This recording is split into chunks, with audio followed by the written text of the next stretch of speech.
Balochistan insurgency انتہا سے زیادہ شدت اختیار کر گئی۔ بارکھان میں قیامت صغریٰ برپا۔ بلوچ جنگجوؤں اور سیکورٹی فورسز کے درمیان گھمسان کی جنگ نے تباہی مچا دی۔ بمباری میں مری قبیلے کے خانہ بدوش خاندان بچوں اور عورتوں کے ساتھ نہ صرف موت کے گھاٹ اتار دیا گیا بلکہ لاشوں کو گاڑی میں ڈال کر جلا دیا گیا۔ 2 درجن کے قریب اہلکار اور جنگجو بھی موت کا شکار۔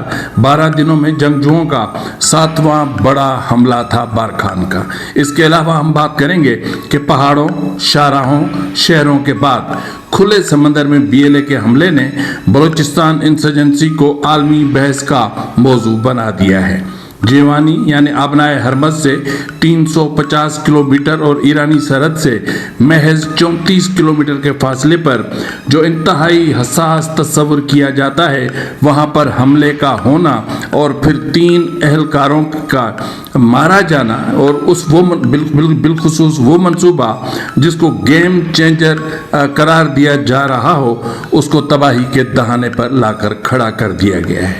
اس کے علاوہ ہم بات کریں گے کہ پاکستان کی سفارتی مصروفیات اور داخلی عدم توجہی بلوچستان کو تشدد کا بھڑکتا ہوا مرکز بنا رہی ہے۔ گزشتہ روز جب اسلام آباد پر دنیا کی نظریں ٹکی ہوئی تھیں، تب بلوچستان کے دارالحکومت کوئٹہ میں شیعہ برادری پر حملہ ہوا اور 4 افراد کی ہلاکت کیا ایران کے لیے کوئی بڑا پیغام تھی؟ دوسرا واقعہ پاکستان کے جنوب مغربی ساحل پر پیش آیا جو پاکستان کے لیے زیادہ تباہ کن ثابت ہو سکتا ہے۔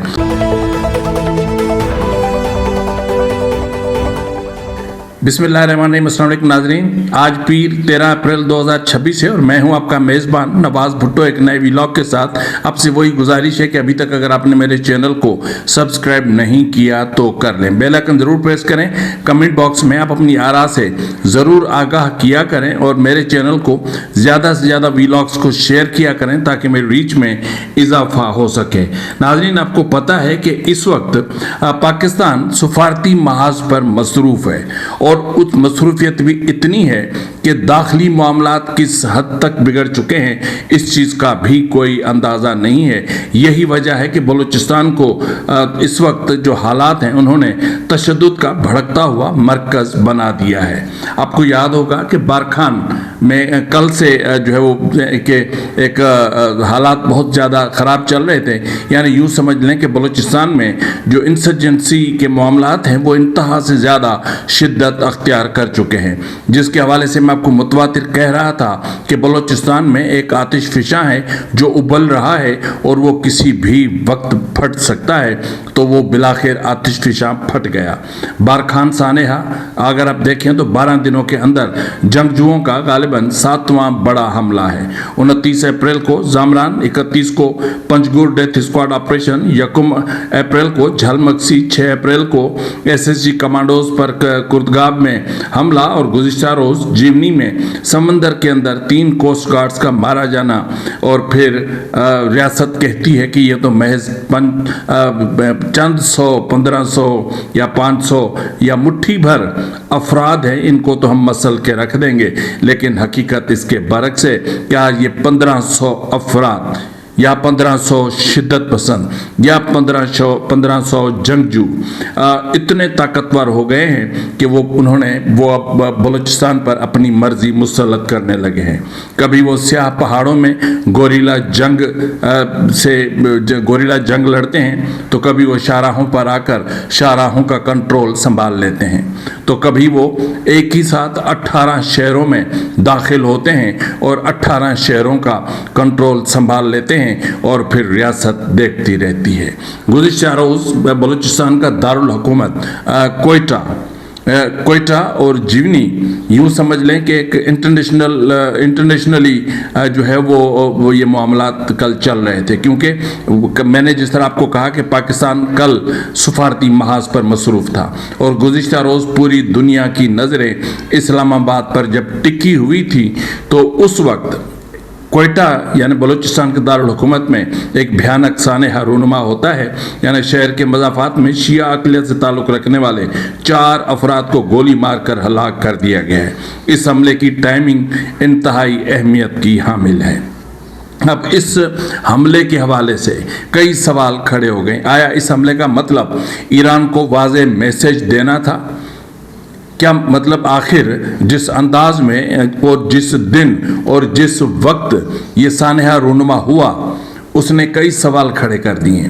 گو کہ بلوچستان میں موجود ہزارہ کمیونٹی اور بلوچوں کے درمیان تعلقات کچھ بہتر نہیں ہیں، کیونکہ ہزارہ کمیونٹی متواتر بلوچ جبری گمشدگیوں اور ماورائے عدالت قتل پر نہ صرف خاموش ہے بلکہ کئی مقامات پر ریاست کے ساتھ کھڑی بھی نظر آتی ہے. تو اس لیے گو کہ بلوچ ناراض ہیں یا ان سے خوش نہیں ہیں، لیکن پھر بھی گزشتہ روز جو انسیڈنٹ ہوا اس پر بلوچوں نے اس کی شدید الفاظ میں مذمت کی اور مذمت کی جانی چاہیے. لیکن سوال یہ پیدا ہوتا ہے کہ آخر یہ ہوا کیوں؟ سوشل میڈیا ایکس پر بلوچستان فیکٹس ایک اکاؤنٹ ہے، انہوں نے فیکٹس چیک کے حوالے سے انہوں نے کچھ سوال اٹھائے ہیں. انہوں نے کہا ہے کہ جو ریاستی پالیسی سازوں کو ان کا جو یہ اسٹیٹمنٹ ہے یا جو فیکٹ فائنڈنگ ہے اس نے آئینہ دکھا دیا ہے. کہا گیا ہے کہ ماضی کے شیعہ ہزارہ کے قاتل شفیق مینگل اور رمضان مینگل اب اچھے آدمی بن گئے. آپ کو بتاتا چلوں کہ رمضان مینگل نے حال ہی میں ایک اسٹیٹمنٹ دیا تھا، اس میں کہا تھا کہ سعودی عرب پر حالیہ ہونے والے حملوں کا بدلہ شیعوں سے لیا جائے گا. اور دوسری طرف دیکھیں تو لشکر جھنگوی بھی پارلیمنٹ میں موجود ہے، اور پھر ہزارہ کمیونٹی کے قتل میں یا ان کے معاملات میں ملوث علی مدد جتک وہ بھی پارلیمنٹ میں ہے. پھر گزشتہ روز غریب ہزارہ سبزی فروشوں کو کس نے قتل کیا، یہ ایک بڑا واقعہ ہے. اور پھر دوسرا اعلیٰ سطح کا جو ایرانی وفد ہے، بیسیکلی یہ 4 افراد کا قتل ایران کے اس وفد کو میسج تھا. اور آج جب سعودی اگر اس وقت کی بات کریں تو آپ کو پتا ہے کہ پاکستانی فضائیہ کے جہاز سعودی عرب میں لینڈ کر چکے ہیں. اب اگر جو ہے وہ پاکستان ایران کے ساتھ جاتا ہے تو پھر بلوچستان تو کیا شاید پورے پاکستان میں شیعہ سنی ایک بہت بڑا تضاد شروع ہو سکتا ہے. لیکن پاکستان نے سعودی عرب کے ساتھ دفاعی معاہدے کے تحت جانا پسند کیا ہے. اب اگر سعودی عرب کے ساتھ جاتا ہے تو سعودی عرب اور UAE تو اسرائیل کے ساتھ کھڑے ہیں. اب یہ سوال میں آپ پہ چھوڑتا ہوں کہ آپ خود بتائیں کہ حالات کون سا رخ اختیار کریں گے. اور دوسرا پاکستان کے جنوب مغربی ساحل پر پیش آیا واقعہ، اور یہ بہت ہی زیادہ نتیجہ خیز ثابت ہو سکتا ہے پاکستان کے لیے اور تباہ کن بھی ہو سکتا ہے. پاکستان کوسٹ گارڈز کی کشتی جو جیونی کے قریب اس پہ حملہ ہوا ہے آبنائے ہرمز سے زیادہ دور نہیں ہے. جس طرح میں آپ کو ابتدا میں بتا چکا ہوں کہ کوئی اتنا زیادہ فاصلہ بھی نہیں ہے، یعنی صرف آبنائے ہرمز سے جیوانی کا جہاں یہ انسیڈنٹ ہوا ہے یہ کوئی تقریباً 350 سے 400 کلومیٹر کا ڈسٹنس ہے. اور پھر جیونی ایئر بیس کا ایران کے بارڈر سے تقریباً 10 کلومیٹر کا فاصلہ ہے. جیونی شہر اور جیوانی شہر اور ایران کے بارڈر کے بیچ میں صرف 34 کلومیٹر کا فاصلہ ہے. اور اس وقت جب آبنائے ہرمز پر اتنی جنگ چھڑی ہوئی ہے تو ایسی صورتحال میں یہ وہ علاقہ ہے جو انتہا سے زیادہ حساس تصور کیا جاتا ہے.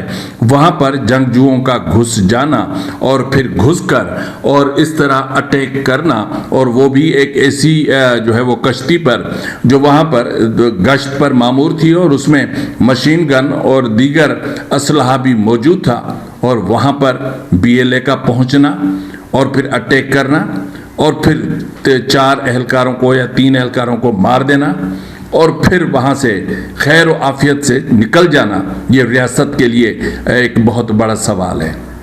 وہاں پر جو سیکیورٹی کے حوالے سے اقدامات ہیں یہ اس کو ناکارہ بنا رہے ہیں. اور یہی وجہ ہے کہ جس طرح میں نے آپ سے کہا کہ یہ جو انسیڈنٹ ہوا ہے جیوانی والا، اس کی وجہ سے آپ یوں سمجھ لیں کہ اس نے BLA کو یوں سمجھ لیں کہ انٹرنیشنل لیول پر ایک مقبولیت بخشی ہے، کیونکہ اب معاملات جو ہیں وہ کہیں زیادہ بڑھ چکے ہیں.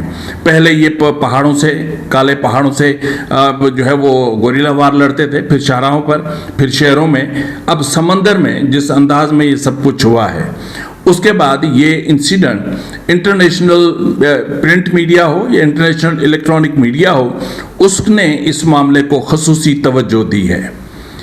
میں اس چیز کو اس اینگل سے دیکھ رہا ہوں کہ بی ایل اے نے جس ہدف کی طاق میں یہاں پر یہ اٹیک کیا تھا، شاید بی ایل اے کو وہ اپنا ہدف حاصل ہو گیا ہے۔